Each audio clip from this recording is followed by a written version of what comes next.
Abram-no. Primeira carta de Paulo aos Tessalonicenses, capítulo 1. Glória a Deus. Capítulo de número 1, versículos 4 ao 6. Quero, com a ajuda de Deus, ministrar-lhes uma palavra que está no meu coração. Glória a Deus. Eu quero compartilhar convosco. Tentarei, melhor dizendo, não fugir da temática proposta para todos esses impactos, que é baseado em Gálatas, capítulo 4, versículo 19. Glória a Deus. Até que Cristo seja formado em vós, referindo-se à identidade cristã. Quem achou o texto sagrado diz amém? Por favor, me acompanhe ouvindo e lendo na sua versão. Versículos 4 ao 6 do capítulo 1 da primeira carta de Paulo aos Tessalonicenses. Sabemos, irmãos, amados de Deus, que Ele os escolheu, porque o nosso evangelho não chegou a vocês somente em palavra, mas também em poder, no Espírito Santo e em plena convicção. Vocês sabem como procedemos entre vocês em seu favor. De fato, vocês se tornaram nossos imitadores e do Senhor, pois, apesar de muito sofrimento, receberam a palavra com alegria que vem do Espírito Santo. Diga amém. Repita comigo: elementos de uma vida eficaz. Pode ficar melhor para você aprender. Diga: elementos de uma vida eficaz. Amados obreiros do Senhor, moças e rapazes, você que me ouve a partir de agora, estamos vivendo uma época difícil. Estamos vivendo um tempo da nossa atualidade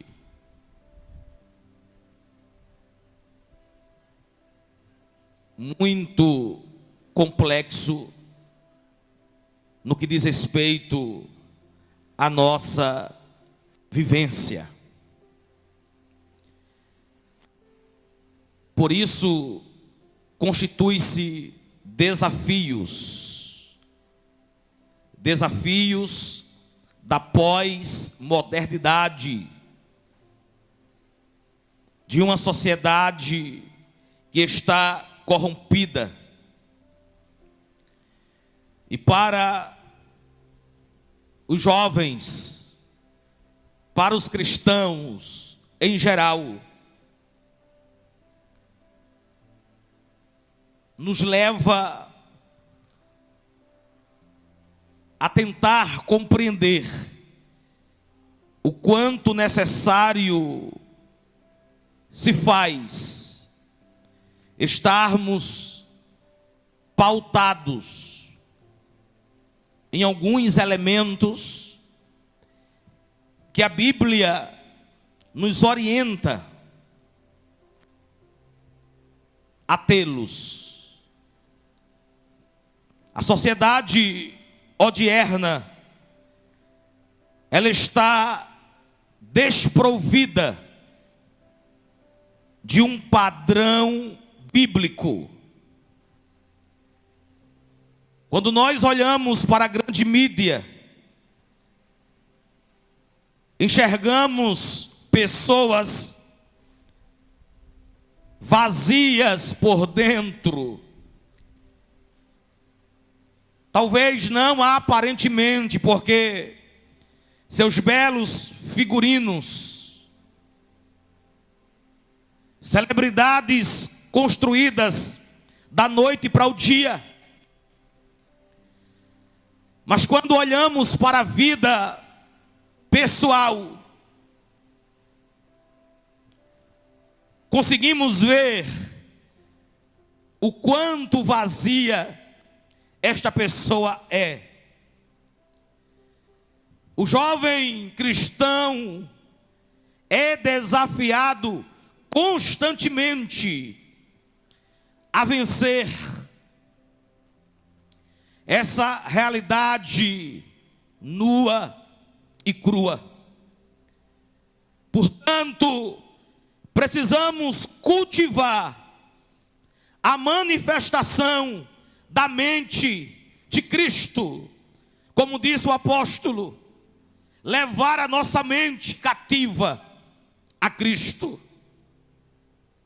Precisamos desenvolver uma fé que nos leve à obediência. Diga comigo, uma fé que nos leve à obediência. Nessa minha introdução, eu preciso conduzi-los à compreensão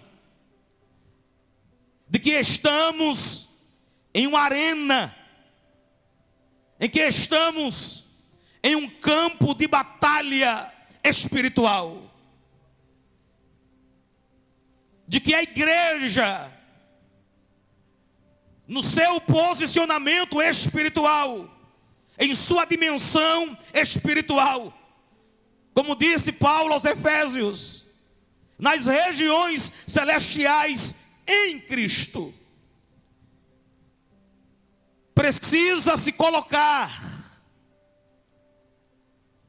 contrária aos reclamos de uma sociedade pervertida.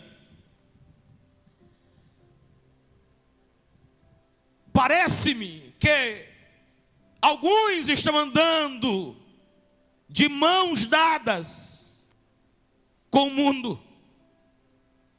Quando refiro-me a mundo, falo do seu sistema pecaminoso. Falo do seu sistema regido por Satanás. Onde João, o apóstolo, disse: o mundo jaz no maligno. Jesus disse: basta cada dia o seu mal. E Paulo disse: remindo o tempo, por quantos dias são maus. Não precisamos ou não devemos fechar os olhos. Eu quero, nesta manhã de sábado, levá-los ao confronto, levá-los à compreensão de que você está e é desafiado a todo momento. Paulo, quando escreve a sua carta à igreja de Tessalônica, na região europeia chamada Macedônia, ele estava levando a igreja a se preparar por conta de uma disseminação filosófica, puramente humana, em que o mundo da época vivia. e que os tessalonicenses deveriam ser exemplo. Ou não é assim? A educação, o sistema educacional, o sistema político, o sistema governamental, aqueles que deveriam ter a responsabilidade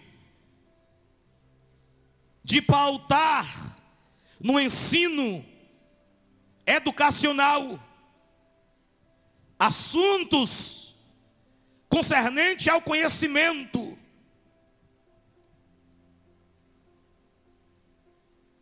a preparação profissional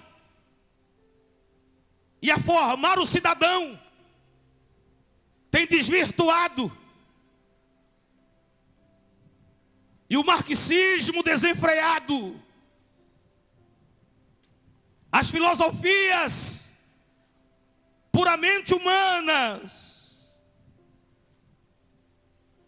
têm tentado ludibriar, enganar, tirar ou formar de forma diferente a mente dos nossos jovens, principalmente.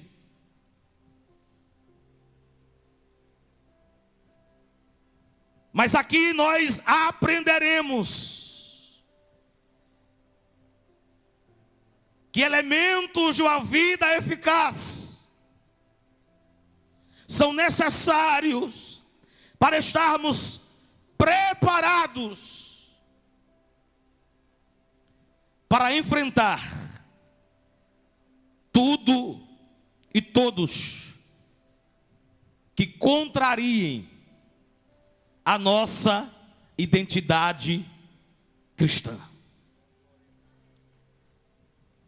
O primeiro elemento, diga comigo, conteúdo bíblico. O analfabetismo espiritual, a falta de conhecimento de Deus, da palavra de Deus, dos conselhos de Deus, tem levado muitos ao fracasso. Se não tivermos cuidados, seremos engolidos. Quando eu falo de conteúdo bíblico, eu estou me referindo diretamente a ter a palavra como orientação, como regra de fé e conduta. O conteúdo da palavra, a doutrina de Cristo, a exposição bíblica, o conhecimento de Deus, o caminhar de acordo com as Escrituras. A Bíblia refere-se no seu esbojo geral há pelo menos 3 tipos de doutrinas: doutrina dos homens, referindo-se às tradições, que nada mais passava de farisaísmo, hipocrisia. Era o lavar das mãos, o lavar dos copos, eram as orações prolongadas nas esquinas, era o tocar da trombeta no sinal de quererem se apresentarem para a sociedade, mostrando o que de fato não eram. A tradição dos homens nos ensinam regras, nos ensinam costumes, nos ensinam palavras repetitivas, mas que não geram vidas, mas que não geram transformação, mas que não nos leva a mudanças. Já a doutrina de demônios são as heresias que se infiltram. É aquilo que contrariam a sã doutrina, as sagradas escrituras. E Paulo advertiu o jovem Timóteo, dizendo: mas o Espírito expressamente diz que nos últimos tempos apostatarão alguns da fé, dando ouvidos a espíritos demoníacos e a doutrinas de demônios. Espíritos enganadores que tentam deturpar o sagrado.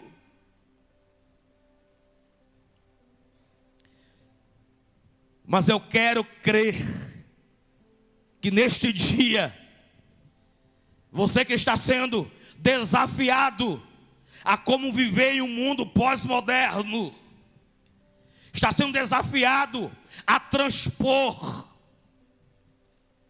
o pensamento ideológico de uma sociedade corrompida e desprovida de um modelo, de um padrão bíblico. Eu quero crer que aqui tem moças, rapazes, aleluia, homens e mulheres que estarão, aleluia, investido da responsabilidade de se apegar à palavra, de ter conteúdo bíblico, para assim expor as escrituras e dizer não, porque a Bíblia diz não. Glória a Deus. O segundo elemento de uma vida eficaz, diga comigo, fervor espiritual. Observe o que Paulo disse.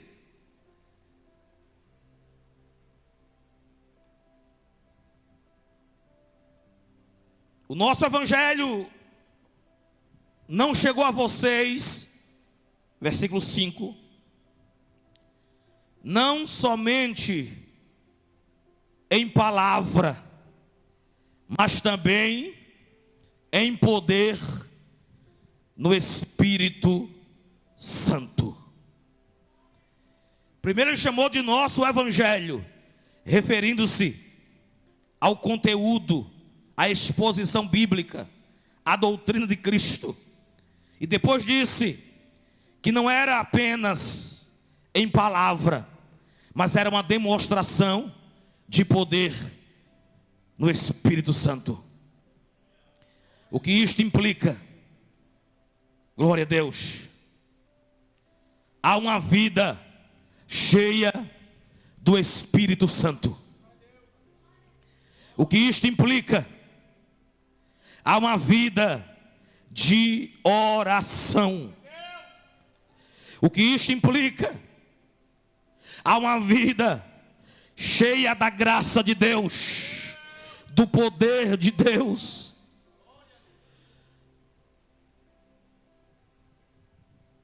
Ou não foi assim com Daniel na Babilônia?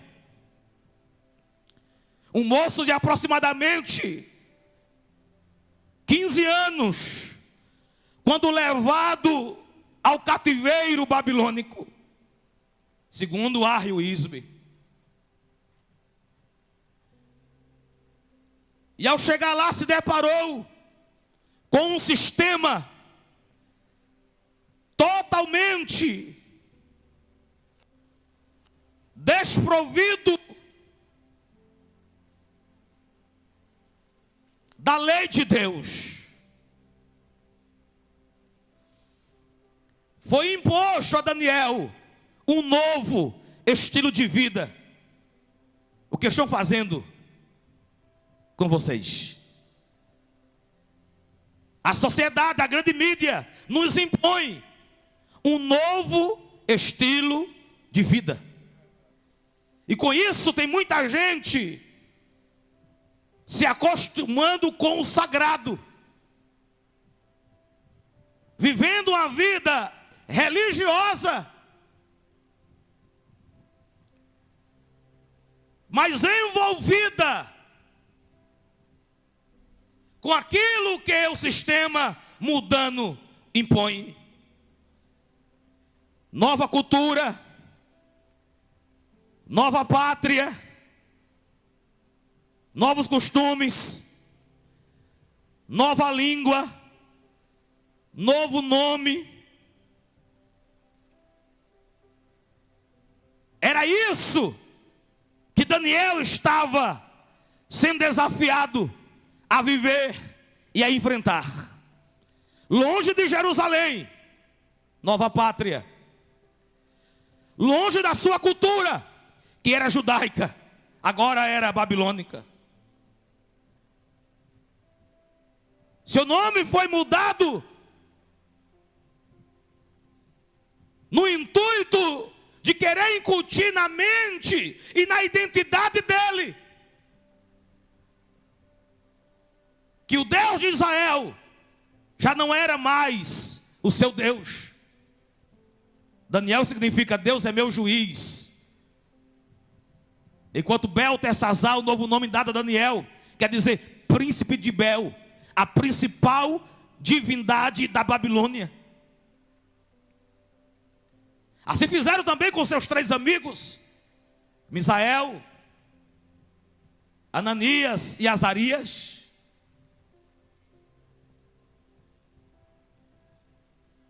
Puseram diante deles uma refeição diária, uma culinária oferecida ao paganismo, às divindades da Babilônia.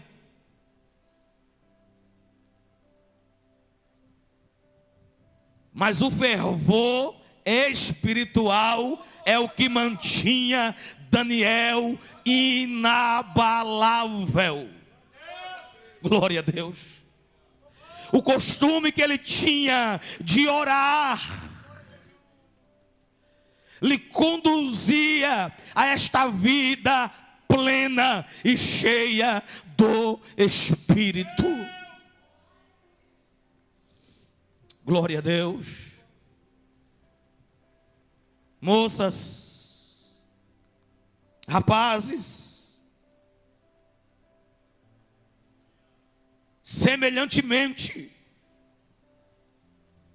vivemos a época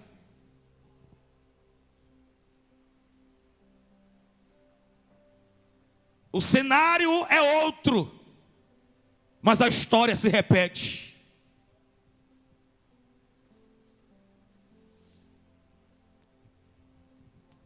O cenário atual, com as suas ideologias, parece até bonito.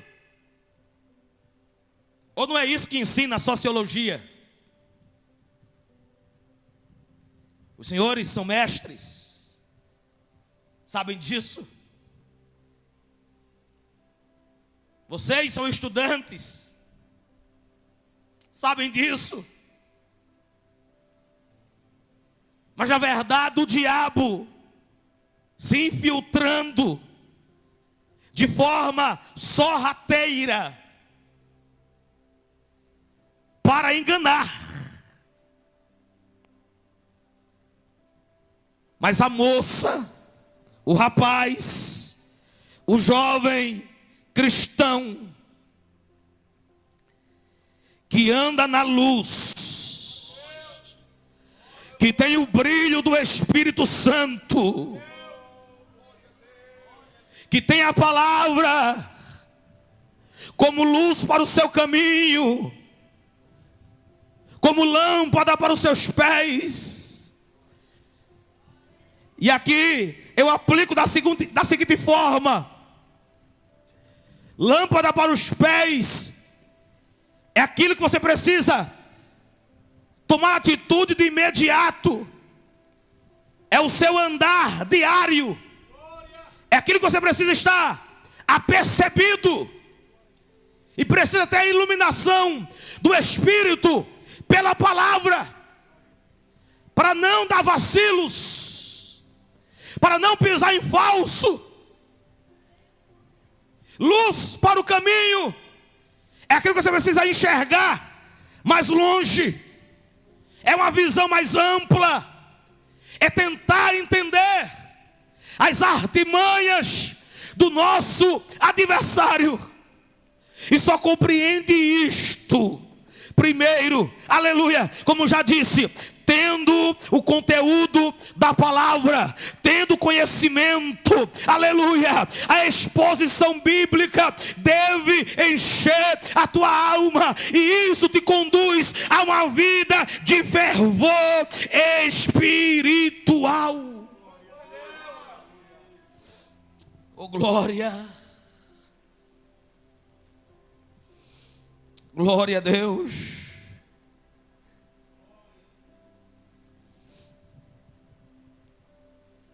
O terceiro elemento, que eu preciso que vocês compreendam isso, absolvam. Diga comigo: solidez de caráter.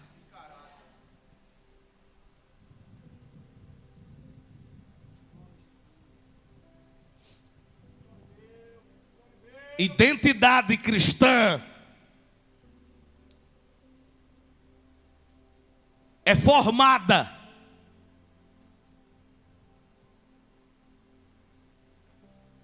por uma vida de caráter moral. E aqui eu me refiro ao procedimento de vida comportamental. Eu explico melhor.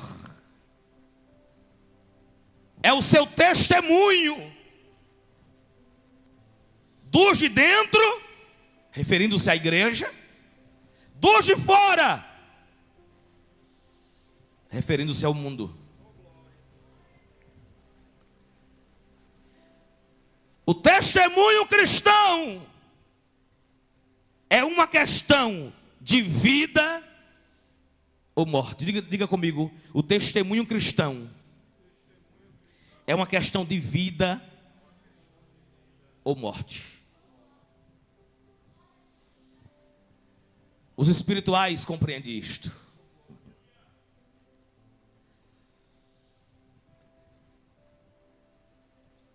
Precisamos urgentemente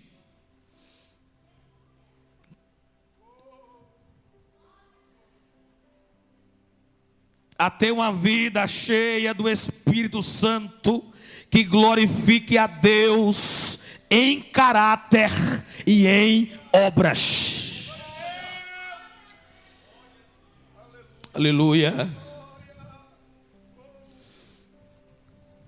E precisamos ser diferente, mesmo sendo chamados de antiquados. Precisamos ser diferentes, mesmo alguém nos acusando de querer ser, ele só quer ser o tal.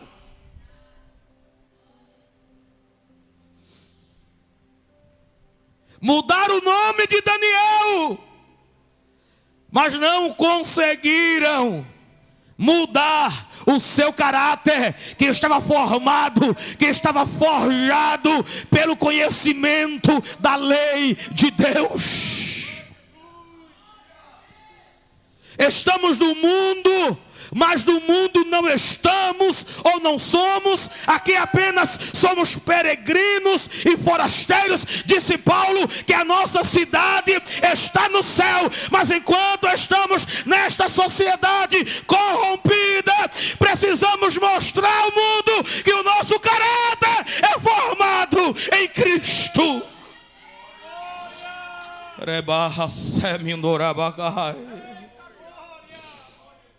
Aleluia. Chamem-nos do que quiserem, só não pode nos acusar diante, aleluia, da lei do nosso Deus. Tenham a mente dirigida pela palavra, e isso levará o teu coração a se inclinar a Deus através da oração. E isso vai te conduzir a um caráter moldado pelo Espírito. Aleluia. Aleluia.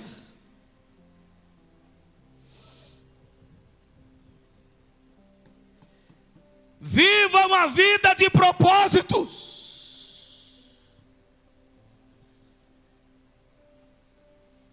Tenham definidos os teus propósitos.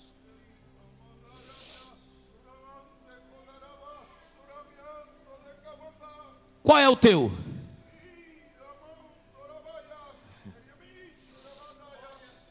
A quem você deve ou tenta imitar?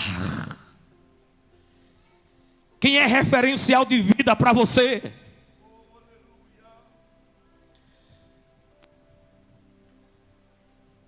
O que é que te motiva a viver uma vida de oração até Cristo seja formado em vós? Isso é um processo.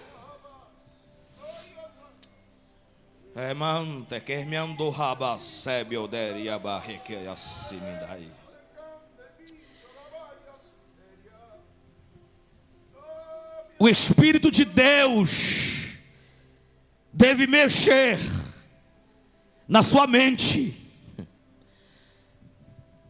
deve fazer com o teu coração, com que o teu coração se incline. Caso contrário, você não vai compreender o que se constitui desafios para nós enfrentarmos essa pós-modernidade cruel, avassaladora, má, diabólica, maquiavélica, marxista, comunista.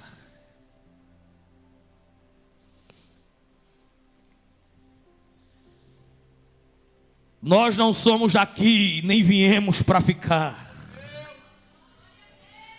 É apenas uma passagem. Mas nessa passagem precisamos ter um caráter sólido, um caráter firme. Para isso vamos precisar do poder de Deus, para termos hábitos espirituais. Hábitos espirituais.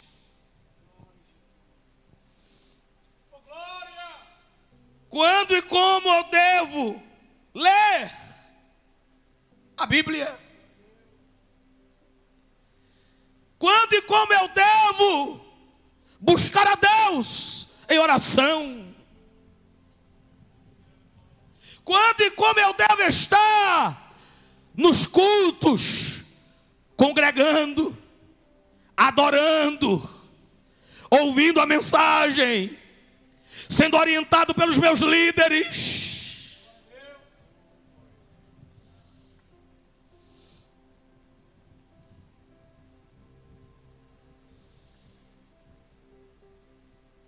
Mas eu tenho uma profecia liberada pelo Espírito, que está fora do meu esboço, é que você não vai, aleluia, ser tragado por este mundo, porque você está sendo forjado, e este Impacta Jovem está te conduzindo a experimentar o novo de Deus, e o Espírito Santo está trabalhando, moldando, forjando, te preparando, aleluia, a viver uma vida de fortaleza para destruir as artimanhas do diabo. Levante a sua mão, feche seus olhos e sinta-se abraçado pelo Paracleto divino, aleluia, que nesta noite renova a tua mente, abre o teu entendimento e te faz compreender a necessidade, aleluia, de uma vida eficaz para ter essa identidade cristã.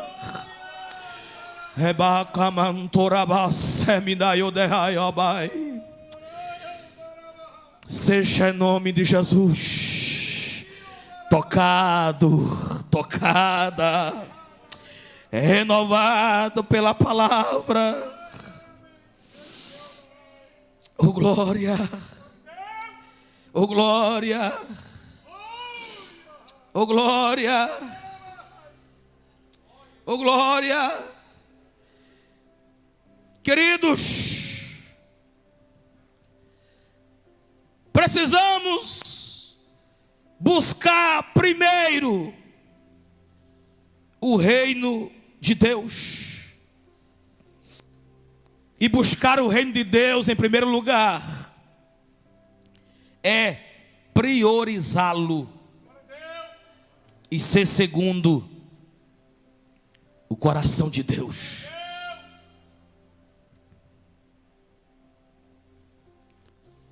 E isto significa ser uma pessoa cuja vida está em harmonia com o Senhor. Ou seja, o que é importante para Deus precisa ser importante para você.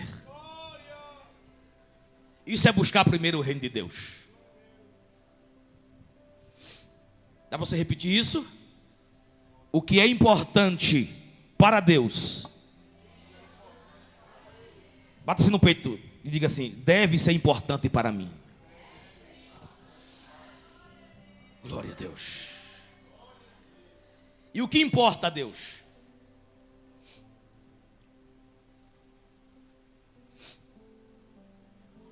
O que importa a Deus? Para que eu também entenda que importa para mim. Glória a Deus.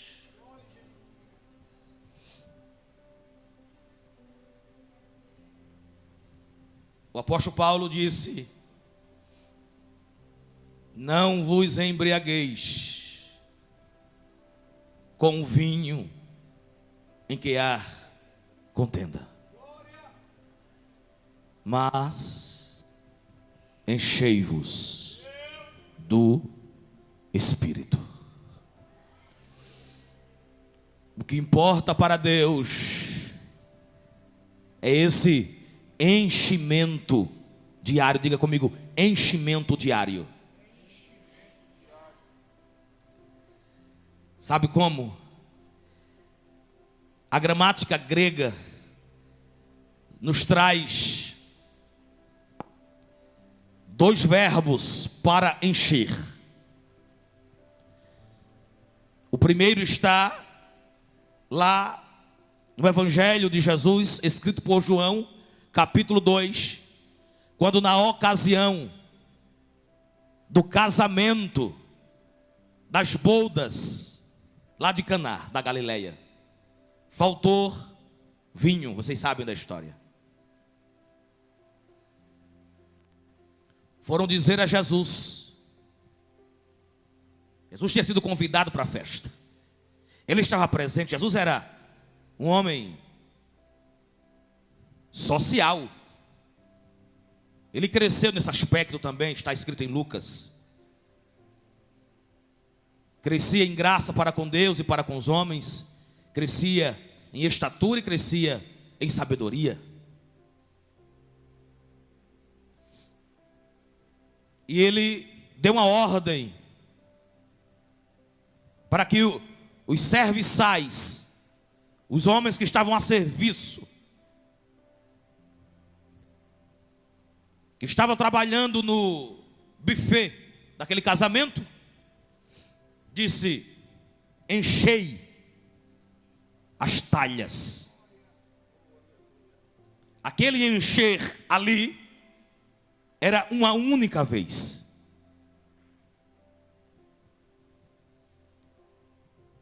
Enchei uma única vez.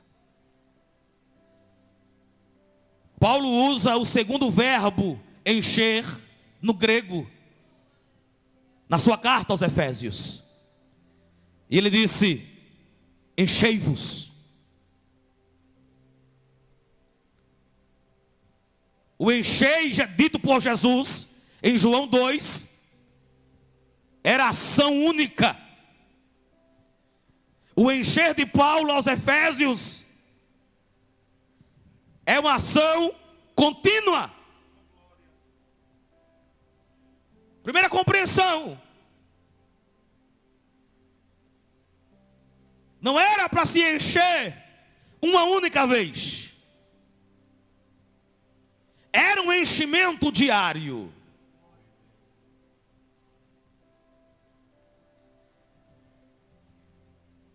Segunda compreensão: não era uma opção, era uma ordem. E toda ordem deve ser cumprida obrigatoriamente. Do contrário, eu estou distante, eu estou fora dos parâmetros, das exigências, dos requisitos. Quando você vai prestar um vestibular, um Enem, um concurso público, qualquer prova avaliativa, existe um edital, existe uma regra, existem os pré-requisitos, existem as documentações necessárias. Se você não cumpre aquilo na íntegra, você está fora, simplesmente.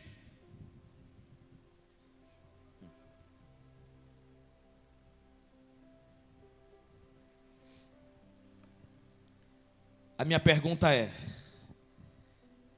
você é dos de dentro ou dos de fora?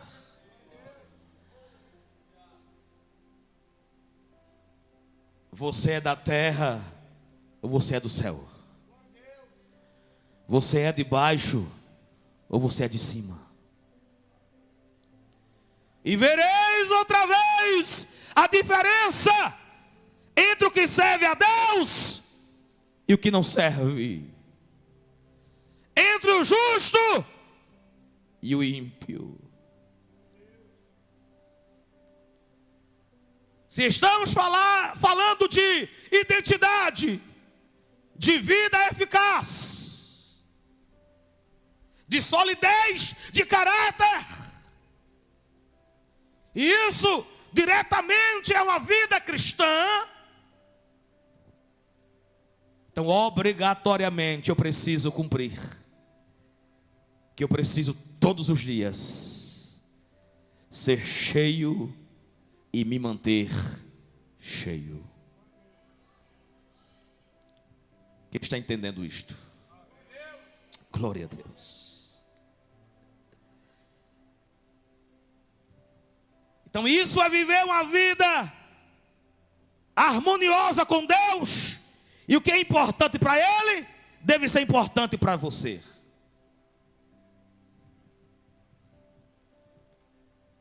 Para finalizar isto aqui, precisamos também preencher as qualidades que exige, que Deus exige que tenhamos, de acordo com os ideais de Deus. Quais são os ideais de Deus?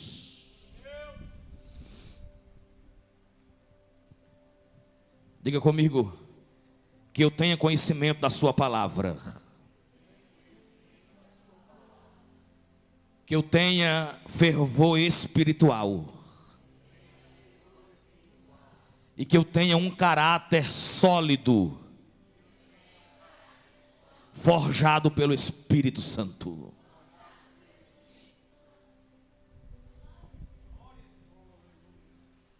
Se você pôr em prática isto aqui, você nunca mais será o mesmo jovem, a mesma jovem. Não.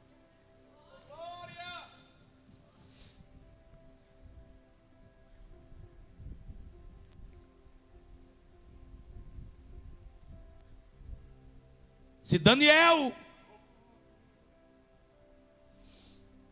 estava vivendo despatriado,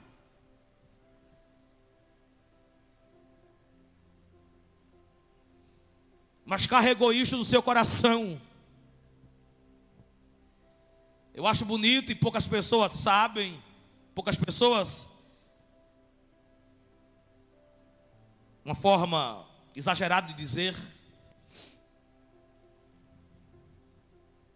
é que o Daniel do capítulo 1 e versículo 8, que propôs no coração não se contaminar com os manjares e o vinho oferecidos pela Babilônia, durante aquele período de 3 anos, em que ele estava sendo formado na maior faculdade da época. Era uma universidade de conhecimentos astrológicos, de matemática, história e ciências gerais. Os nobres jovens trazidos de Judá, em Jerusalém, para lá, foram escolhidos. E Daniel disse: prefiro água e legumes. Ah, mas você vai emagrecer, vai ficar desfigurado, vai perder o brilho, esta aparência que deve ser mantida. Daniel disse: me dê 10 dias para nós fazermos o teste. Pediu permissão, diz a Bíblia que Deus deu a Daniel, versículo 9, graça diante do chefe dos eunucos. Você é desafiado, moço. Mas não perca o brilho do Espírito. Diga não. Faça contrário. Deus não vai te deixar. Deus vai te dar graça. Ele vai te capacitar. Ele vai te dar a condição necessária para você viver. Você não vai morrer, nem será tragado. Ande na contramão do mundo.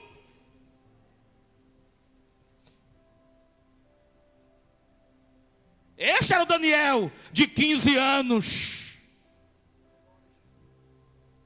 A idade não é subterfúgio, não é pretexto, não é desculpa.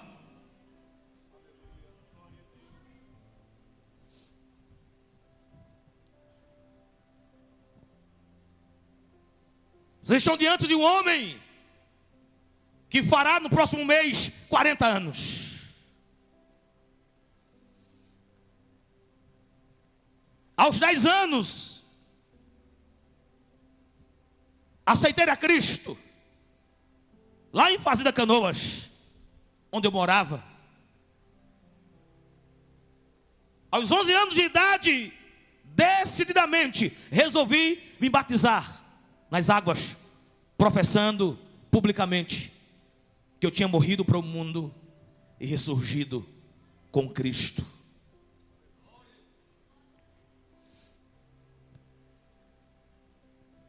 Aos 14 anos, fui dirigir consagração. Todos os sábados. Dentre outras ocupações na diretoria da mocidade, como secretário, cheguei a ser um dos coordenadores, substituindo o pastor Genival Bento, que havia saído de lá já como presbítero, para dirigir a sua primeira congregação, que foi a Gruta de Lourenço. Aos 17, ele me chamou para o altar. É desde os 17 que me sobrevém o peso do paletó.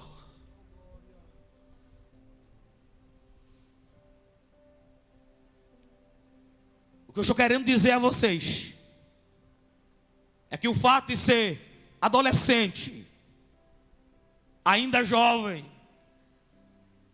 não é pretexto algum para viver uma vida divorciada daquilo que Deus quer para nós. O Daniel do capítulo 1 tinha 15 anos.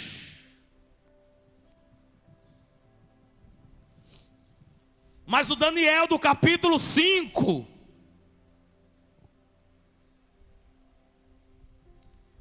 quando Belsazar era o rei, e naquele dia de festa, usando os vasos sagrados, em outras palavras, enchendo a cara diante dos seus súditos, Deus chegou na branqueadura de uma parede e escreveu: Mene, Mene, Tekel, o Farsim. Ele ficou louco. Chama os adivinhadores, os astrólogos, os sábios. Ninguém soube ler nem interpretar.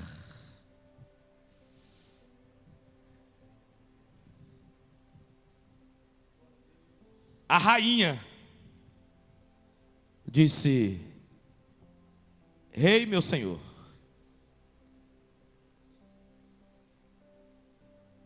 há em vosso meio um homem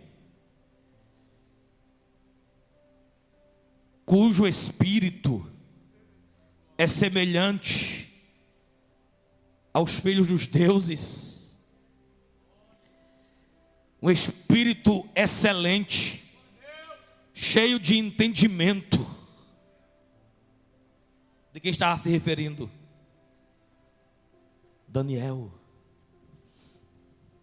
Quando Daniel ia entrando, a pergunta é esta: és tu aquele mesmo Daniel que meu pai Nabucodonosor trouxe dos cativos de Judá? Sabe quantos anos tinha Daniel?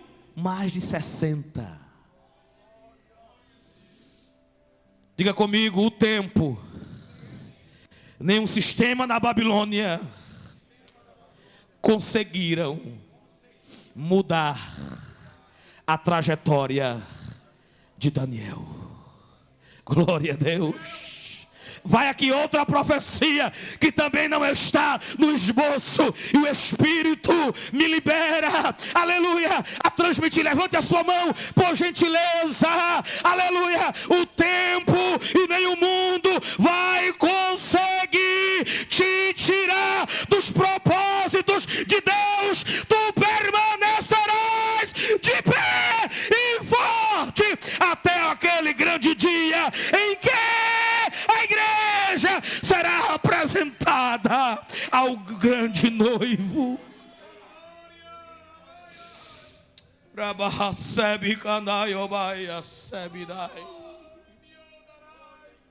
Aleluia! Fique de pé, por gentileza.